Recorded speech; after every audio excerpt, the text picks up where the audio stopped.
नमस्कार दोस्तों, कैसे हैं आप लोग। बात करेंगे जेपी पावर की। जैसे कि मैं आपको काफ़ी समय से बताते आ रहा हूँ कि जेपी पावर के अंदर ज़बरदस्त पोटेंशियल है। आपको वेट करना होगा, इंतज़ार करना होगा एक कंसोलिडेशन के ब्रेकआउट होने का, 10 साढ़े 10 रुपये के लेवल को तोड़ने का, और वही यहाँ पर होता हुआ नज़र आ रहा है। हालांकि अभी ब्रेकआउट नहीं हुई है, लेकिन बहुत ही एक अच्छी पॉजिटिव अपडेट जरूर निकल कर आ रही है। तो सारा कुछ समझने जानेंगे इस वीडियो में। रिक्वेस्ट है, वीडियो अच्छी लगे लाइक करके हमें मोटिवेट करें, चैनल को सब्सक्राइब कर ले ज़बरदस्त जेन्युइन कंटेंट्स के लिए। तो यहाँ पर यदि हम आज की बात करें जेपी पावर के स्टॉक की, तो 9 रुपये 70 पैसे पर क्लोजिंग हुई है। लगभग 4.5% की तेज़ी जो है आज हमें स्टॉक के अंदर देखने को मिली है। और पिछले 3 दिनों से, जैसा कि मैंने आप लोगों को बताया भी था, यदि आप लोग को याद हो तो जेपी पावर के अंदर मैंने आपको बताया था कि ये जो गिरावट हो रही है, और गिरावट होने के बाद ये वाली जो कैंडल बनी है वो हैमर कैंडल होती है। और 80 से 90% चांसेस होते हैं कि जो गिरावट के बाद एक जो हैमर कैंडल बनती है, उसके बाद अच्छी खासी तेज़ी आती है। ये मैंने आप लोगों को एक एग्जांपल चार्ट के थ्रू भी दिखाया था। यदि आप लोग को याद हो तो आप समझ रहे होंगे कि पहले भी मैंने आप लोगों को ये चीज़ बताई थी, और वही चीज़ यहाँ पर होती हुई नज़र आ रही है। पिछले 3 दिनों से हमें जेपी पावर के अंदर अच्छी खासी तेज़ी नज़र आ रही है। और आज जो है मार्केट स्टेबलाइज, कल भी मार्केट ठीक ठाक था। कल मतलब पिछले फ्राइडे को, और आज भी मार्केट जो है अच्छा।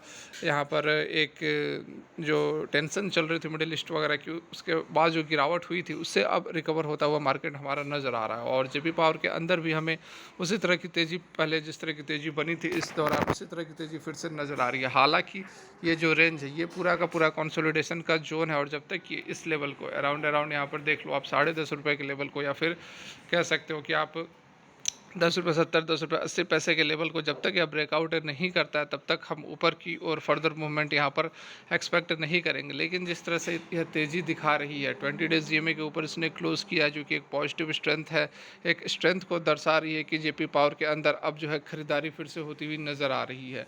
वॉल्यूम्स वगैरह की बात करेंगे तो आज के डेट में ठीक ठाक यहाँ पर वॉल्यूम लगभग 15.7, 15.7 करोड़ की जो वॉल्यूम है वह ट्रेड हुए हैं।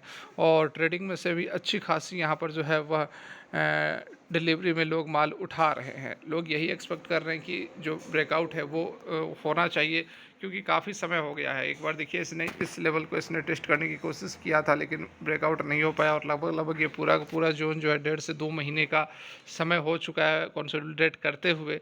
तो अब एक्सपेक्ट हम कर सकते हैं कि जो है जेपी पावर के अंदर बहुत ही जल्द एक ब्रेकआउट देखने को मिल सकता है। और मैं अक्सर आप लोगों को बताता हूं कि जो अगर आप पेनी स्टॉक के अंदर 10 रुपये से अंदर कोई स्टॉक के अंदर निवेश करना चाहते हैं, तो जेपी पावर एक बढ़िया ऑप्शन आपके लिए हो सकता है। क्योंकि लगातार जो डेप्ट है वो जेपी पावर कम कर रही है। 2018 में 37,000 करोड़ डेप्ट था, और एट प्रेजेंट यदि आप डेप्ट देखोगे तो लगभग 3704,000 करोड़ के आसपास का डेप्ट बचा हुआ है।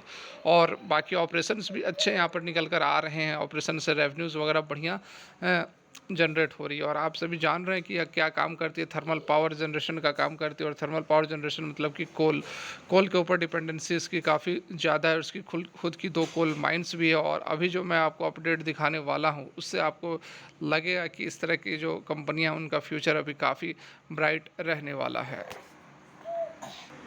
तो यहाँ पर आप देख सकते हैं जो सबसे बड़ी अपडेट निकल कर आ रही है, despite India's net zero ambition coal में रिमेन किंग। ठीक है, और ये अपडेट भी आप देख सकते हैं कब की है, 30 अक्टूबर, मतलब आज की अपडेट निकल कर आ रही है, जिसमें कि बताया गया है कि मिनिस्ट्री ऑफ कोल की तरफ से जो अपडेट निकल कर आई है, ओवरऑल कोल का जो प्रोडक्शन हुआ है सितंबर 2030 में, वो 15.81% का जंप है। मतलब कि 67.2 मिलियन टन हुआ है। कंपेयर करें यदि हम पिछले साल से, तो 58.04 मिलियन टन था। तो यहाँ पर 15.81% की उछाल आई है। एक तरफ जहाँ हम रिन्यूएबल एनर्जी के ऊपर फोकस कर रहे हैं, दूसरी तरफ जो कोल है वो लगातार यहाँ पर बढ़ती हुई कोल का जो प्रोडक्शन है लगातार बढ़ता हुआ नज़र आ रहा है। और यह भी बताया जा रहा है कि जो इंडिया का नेट कार्बन इमिशन का जो टारगेट है, जीरो करने का जो टारगेट 2070 तक है, वो अभी ऑड लग रहा है।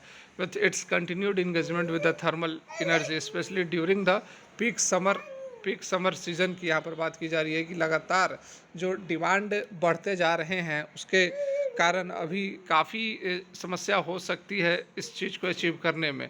According to data from the ministry of coal से जो डाटा आया है, ऑलरेडी मैंने आपको बताया 15.81% की उछाल आई है।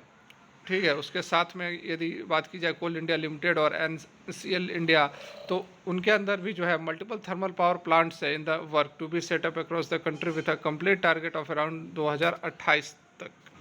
यहाँ पर आप देख सकते हैं कि थर्मल कैपेसिटी की यदि हम बात करें तो 2030 या 2047 तक इंडिया का पूरा जो प्रोजेक्ट है वो आपके सामने यहाँ पर बताया गया है। India play a major role in India की जो थर्मल पावर जो है वो मेजर रोल प्ले करने वाला है इंडिया का इलेक्ट्रिसिटी सप्लाई चैन में। क्योंकि 2030 से लेकर 2047 तक जो प्रोजेक्शंस है उसमें कोल और लिग्नाइट जो है वो एक डोमिनेंट रोल प्ले करने वाला है। ये किसने कहा? तो एनसीएल इंडिया के जो चेयरपर्सन और मैनेजिंग डायरेक्टर है प्रसन्ना कुमार मतुपल्ली, उनका यहाँ पर कहना है। ठीक है, डेक्कन जो हेजार्ड है उनको यहाँ पर ये जानकारी दी गई है, हेराल्ड को। Accordingly, that the country havers coal reserve for nearly 100 year going by the current rate of resources exploitation। ठीक है, तो यहाँ पर 100 साल तक अभी जो है रिजर्व रखा गया है अभी आने वाले समय में। तो आप देख सकते हैं कि अभी तो 2023 ही चल रहा है, तो इसका बहुत ही थर्मल पावर के ऊपर भी अभी बढ़िया फोकस रहने वाला है। तो ऐसी बात नहीं है कि जो ग्रीन एनर्जी के ऊपर कामकाज चल रहा है तो जो थर्मल पावर के स्टॉक्स नहीं भागेंगे, बिल्कुल यहाँ पर भागेंगे। आप देख सकते हैं क्या कुछ अपडेट है, सारा कुछ यहाँ पर जानकारी दी गई है। लेकिन जो मेन मुद्दा था, जो मुख्य बातें थी, वो मैंने आप लोग को यहाँ पर समझाने की कोशिश की है। तो यदि यह वीडियो आप लोग को अच्छी लगी हो, शॉर्ट में इन्फॉर्मेटिव लगी हो, तो एक लाइक करके हमें मोटिवेट करें, चैनल को सब्सक्राइब कर ले ज़बरदस्त जेन्युइन कंटेंट के लिए। फिलहाल के लिए वीडियो यहीं तक। Thanks for watching, have a good day.